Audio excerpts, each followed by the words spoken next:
Hello everyone, welcome back to my channel and बस अभी exam ख़त्म हुआ है तो उसी से रिलेटेड थोड़ी-सी आपसे बातें करनी है। मैंने जितनों से भी पूछा अबाउट स्लेट का एग्ज़ाम कि हाउ इट वेंट, तो टेलीग्राम पे तो मैंने देखा लोगों के रिस्पॉन्स इतना ज़्यादा नहीं आया। आई डोंट नो व्हाई वहाँ टेलीग्राम पे लोग बात नहीं कर रहे इतना। तो बताएँ एक्सपीरियंसेस कैसा चल रहा है, क्या नहीं, आपके साथ क्या हुआ है कमेंट सेक्शन में। लेकिन जितना मुझे सुनने को मिला है वो मैं आपको बताती हूँ कि what is the conclusion and most of the people जिनसे मैंने बात करी, बी इन कॉल और फिर मैसेजेस या फिर कहीं पे मैंने उनसे बात करी कि स्लेट कैसा गया ये वो, देन सबने यही कहा कि थोड़ा-सा क्वेश्चंस लेंदी थे एंड थोड़ा-सा क्वेश्चंस टफ था, थोड़ा-सा मेहनत शायद और करने की ज़रूरत थी, सबका यही था। और जो यूजुअल जो स्लेट के पैटर्न्स होते हैं, यूजुअल जो भी type of questions we see in SLET वैसा नहीं आया and of course it's totally expected कि स्लेट अपना पैटर्न चेंज करता है बिकॉज़ कॉन्स्टेंटली अभी चीज़ें बहुत ही ज़्यादा ग्रो हो रही है, टेक्नोलॉजिकली हम बहुत ज़्यादा एडवांस हो गए हैं। We have lots of sources to study, we have YouTube, we have online platforms. तो ऑब्वियसली स्टेट हमेशा क्वेश्चंस इजी नहीं रखेगा, वो धीरे धीरे चेंज करेगा एंड वो नहीं चाहता। ऑब्वियसली वो इतने सारे बच्चे भी नहीं चाहते, वो दे वांट द बेस्ट।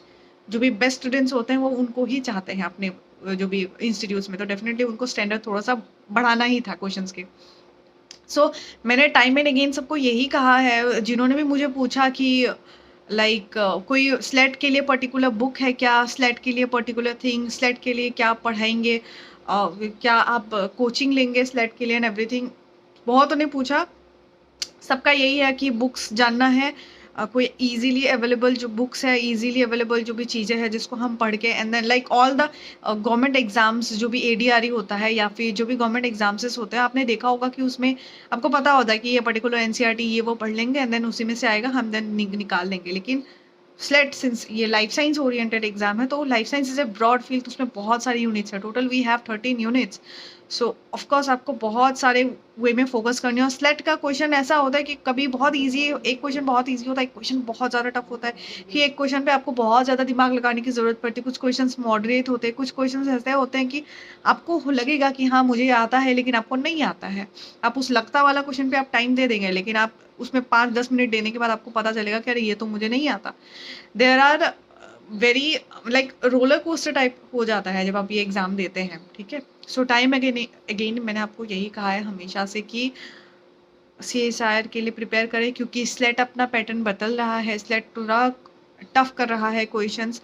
तो डेफिनेटली आपको फुल कॉन्सेप्चुअल नॉलेज होने की ज़रूरत है। देयर आर टर्म्स जो आपने कभी सुनी नहीं होगी, वो टर्म्स को आपको एनी हाउ प्रिपेयर करके जाना है एंड देन जिनको अपने पे कॉन्फिडेंस है, जिनको लगता है कि हम ये एग्ज़ाम निकाल लेंगे, जिन्होंने पुराने क्वेश्चंस देखे मेरे यूट्यूब पे अपलोडेड है, जिनको लगता है ये क्वेश्चंस देखने के बाद जिनका मास्टर्स नॉलेज स्ट्रांग है, जो जिनको पता है they can do it and हमको खुद को पता होता है। हम जब किसी एग्ज़ाम के लिए हम प्रिपेयर कर रहे होते हैं, आफ्टर गिविंग ए ईयर और टू वी नो लाइक हम क्लियर कर सकते हैं कि नहीं, हमें पता चल जाता है अपने बारे में, ठीक है। तो अगर आपको लगता है you can do it, then definitely you can do it, give it a try, एक और साल दीजिए, हो सकता है आपका निकल जाए एंड डेफिनेटली निकलेगा अगर आपने शिद्दत से पढ़ाई करी होगी तो।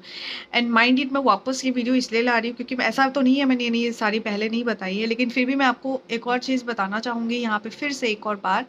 और वो ये है कि अगर आपको लगता है आप सिर्फ बुक्स पढ़ के आप पास कर सकते हैं, आपको बुक्स पढ़ना पसंद है, you are more into books, standard books, and definitely you should go for books. Book से अच्छा सोर्स कहीं नहीं है फुल कॉन्सेप्चुअल नॉलेज के लिए। और एनिमेटेड जो भी यूट्यूब्स पे वीडियोस हैं वो सब देखिए, उससे आपको काफ़ी ज़्यादा कॉन्सेप्चुअल नॉलेज गेन होने वाली है। And then apart from them that, like जो लोग लाइक कांस्टेंट नीड होता है उनका for some kind of supervision या फिर गाइडेंस, जिसको जिसको कांस्टेंट नीड होती है, आई सजेस्ट हिम कि आप ऑनलाइन किसी प्लेटफॉर्म से सब्सक्रिप्शन ले। पैसे नहीं हैं कोई बात नहीं, एक साल का ना ले। जिनके पास देखिए, जिनके पास आइदर पैसे होते हैं आइदर पैसे नहीं होते, जिनके पास पैसे नहीं होते उनको मेहनत ज़्यादा करने की ज़रूरत पड़ती है, उनको स्पून फीडिंग नहीं मिलती है चीज़ें, ठीक है। और जिनके पास पैसे होते हैं वो थोड़ा सा और स्पून फीडिंग ले सकते हैं, थोड़ा सा रिलैक्स होकर पढ़ सकते हैं। There are things. तो आपके पास अगर नहीं है तो फिर क्या करें, आप 3 महीने का सब्सक्रिप्शन ले। बहुत सारे अभी तो प्लेटफॉर्म्स में बहुत सारा ऑप्शंस आपको है। अभी IFS एंड देन पाथफाइंडर है एंड वेदमी है, there are many online platforms, और TLS बहुत सारे हैं ऑनलाइन में। तो आप देख लीजिए कौन सा आपके लिए सूटेबल रहेगा। 3 महीने का ले, 6 महीने का ले, जो आपके लिए अफोर्डेबल है, जस्ट लीजिए। 3 महीने में इतना फ़ोकस कर दीजिए कि आपका सारा नोट्स तैयार हो जाए और पूरा ईयर आप वही नोट्स पढ़ के क्वेश्चंस लगाते रहें। पूरा ईयर 3 महीना पढ़ के पूरा ईयर आप क्वेश्चंस लगाते रहें, क्योंकि आई जस्ट होप कि आपका मास्टर्स में थोड़ा आपको पता होगा थोड़ा बहुत इन्फॉर्मेशंस। तो 3 महीने या फिर प्लेटफॉर्म से थोड़ी बहुत गाइडेंस ले ले कि हाँ अच्छा चाहिए ये पढ़ना है, एंड देन बाकी जो भी मंथ्स है, जो बाकी 9 मंथ्स है, जो भी बचा हुआ है मंथ्स है, उसमें आप क्या करें, वो उसमें आप स्टैंडर्ड बुक्स फॉलो करें, उसमें आप PYQs करें। सो ऐसे कर सकते हैं, ठीक है। तो आई स्ट्रांगली सजेस्ट यू कि आपको अगर आप खुद पे मतलब थोड़ा बुक से आप थोड़ा अलग से थोड़ा सा आपको गाइडेंस की ज़रूरत है, तो ऑनलाइन प्लेटफॉर्म डेफिनेटली अभी के अभी सब्सक्राइब कर ले।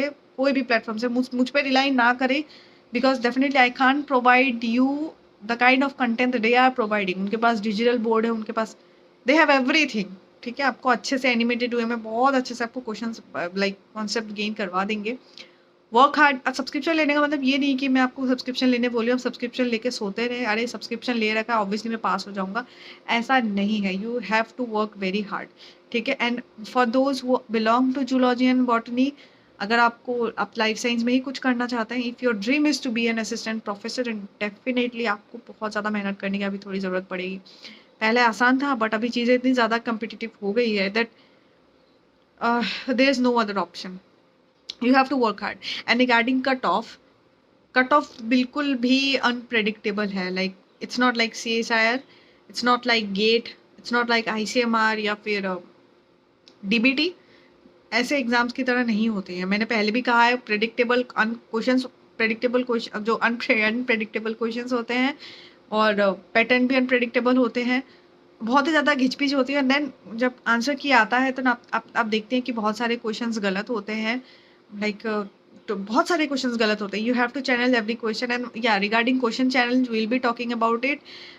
तो मुझे अच्छे से कोई मुझे क्वेश्चन पेपर भेज दे एक प्रॉपर PDF में, बिकॉज मुझे क्वेश्चन पेपर अभी तक प्रॉपर नहीं मिला है। या मुझे पेपर मिला है, बट आई थिंक एक स्ट्रक्चर्ड वे में अगर मुझे मिल जाएगा, then we can talk about it. हम अपना आंसर की तैयार करके रख सकते हैं, सो दैट मैं क्वेश्चन को एक क्वेश्चन एनालिसिस का कोई वीडियो बना दूंगी, so that we stay ready, we prepared, we be prepared कि जो भी आंसर की आएगा हम फटाक से देख के बोले, अरे ये तो नहीं होना चाहिए था, then we can challenge SLET, ठीक है। सो स्लेट के चैलेंज करने के लिए भी 3-4 दिन ही दिया जाता है, ज़्यादा दिन तो नहीं दिया जाता। तो डेफिनेटली बहुत ज़्यादा मुश्किल होगा आपके लिए, क्योंकि आपको सबूत भी खोजना होता है, देन उनको अटैच करके एप्लीकेशन भी भेजना होता है। तो ऑफकोर्स क्वेश्चन चैलेंज का जो भी फॉर्मेट है, मैं आपको एक दूसरे वीडियो में बता दूंगी। जब आंसर की आएगा तब आपको पता चलेगा कि कैसे चैलेंज करना है, कैसे मैंने किया था। मैंने कुछ क्वेश्चंस को स्लेट को चैलेंज किया था, मैंने बताया था कि दीज आर द क्वेश्चंस जिसको सही होना चाहिए, डेफिनेटली वो हुए भी, ठीक है। उन्होंने इस पे वर्क किया है, ऐसा नहीं कि वो रिस्पॉन्स नहीं देते हैं जो क्वेश्चन चैलेंज वाले थिंग को, तो उस पर वो देते हैं, they work on it. So definitely I will make a video separately answer की आने के बाद, एंड मैं आपको बताऊंगी कि आपको एप्लीकेशन कैसे लिखना है, that format, proper format, and किस फॉर्मेट में आपको उनको भेजना है, वो सब हम डिस्कस करेंगे बाद में। ये अभी ज़रूरी नहीं है, अभी आप पढ़ाई पे फोकस करें। और 3 महीने का कुछ भी ले लें। जून वाला जो एग्ज़ाम है, if you are eligible, if your age allows, sit for that exam. Pass हो फेल हो वो दूसरा बात है, मतलब नहीं बनता, लेकिन आपको थोड़ा सा कॉन्फिडेंट होना पड़ता है, ठीक है। आप एग्जाम देंगे, आप कॉन्फिडेंट होंगे, जितना एग्जाम देंगे उतना ज़्यादा आप कॉन्फिडेंट होते रहेंगे, ठीक है। आपको पता चलता रहेगा, आप खुद को एनालाइज कर पाएंगे कि गलतियाँ कहाँ हुई है, क्या मैंने कम मेहनत करी है, क्या नहीं करी है, वो सब आपको पता होती है। एंड बस dates I think that's it. कोई मुझे क्वेश्चन पेपर भेज दे अच्छे से टेलीग्राम चैनल पे, टेलीग्राम चैनल को ज्वाइन कर ले, एंड उसके बाद हम कोई एनालिसिस वाला वीडियो बना सकते हैं। But I think you guys don't need it, आप खुद भी देख सकते हैं आंसर की, क्योंकि आंसर्स मोस्टली ठीक ही रहते हैं। Like you can do it like Google, क्योंकि अभी आपके पास फ़ोन है, you have Google, you have books, you have everything, you have most importantly you have ChatGPT, Gemini है, बहुत सारे सोर्सेस हैं, तो उनसे पूछिए थोड़ा सा। इधर उधर ऑफकोर्स इन्फॉर्मेशन हमेशा एक्यूरेट नहीं देते ChatGPT, इधर उधर आपको खुद का भी दिमाग लगाना पड़ता है, ठीक है। तो वो सब कीजिए, थोड़ा बहुत आंसर की खुद भी ढूंढ सकते हैं आप।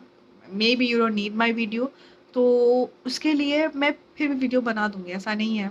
जिनको थोड़ा सा जो वेट कर रहे हैं तो उनके लिए मैं वीडियो बना दूंगी, but for that I need your question paper. So कोई टेलीग्राम पे बता दे क्वेश्चन पेपर, मैंने वहाँ मैसेज तो करी है, but none of you are like giving respond. तो फिर मेरे पास है क्वेश्चन पेपर एक्चुअली, एक मुझे एक फ्रेंड ने भेजा है, and it's good, but I prefer थोड़ा सा मोर ऑर्गेनाइज्ड वे में, कि थोड़ा सा खाली, थोड़ा सा ऑर्गेनाइज, जिसकी वजह से हम अच्छे से एक्सप्लेन कर पाए। ठीक है, एनी हाउ मैं एनालिसिस वाला वीडियो सुन रिलीज कर दूंगी। सो that's all, thank you so much for watching, and हिम्मत मत हारिएगा। एग्जाम खराब गया है, कोई बात नहीं, क्या पता खराब होने के बावजूद भी, क्या पता आप लोग, वो जो टॉपर्स होते हैं ना, जो 90% 99% लाने के बाद भी रोते रहते हैं कि मेरा वो 1% क्यों नहीं आया, maybe you belong to that category और स्टिल यू आर कंप्लेनिंग, क्या पता आपका इसी बार निकल जाए, है ना। So stay hopeful, but at the same time you have to study constantly, क्योंकि एग्जाम निकल भी गया तो भी आपको किसी कॉलेज में अप्लाई करना पड़ेगा, for that you have to study again, क्योंकि आपको पढ़ाना पड़ेगा। ठीक है, तो study is a constant thing, कभी छोड़ना नहीं है आपको, वो हमेशा अपने साथ कैरी करते रहिएगा, पढ़ते रहिए, बस थोड़ा सा मस्ती कीजिए एंड देन वापस पढ़ना शुरू कर दीजिएगा।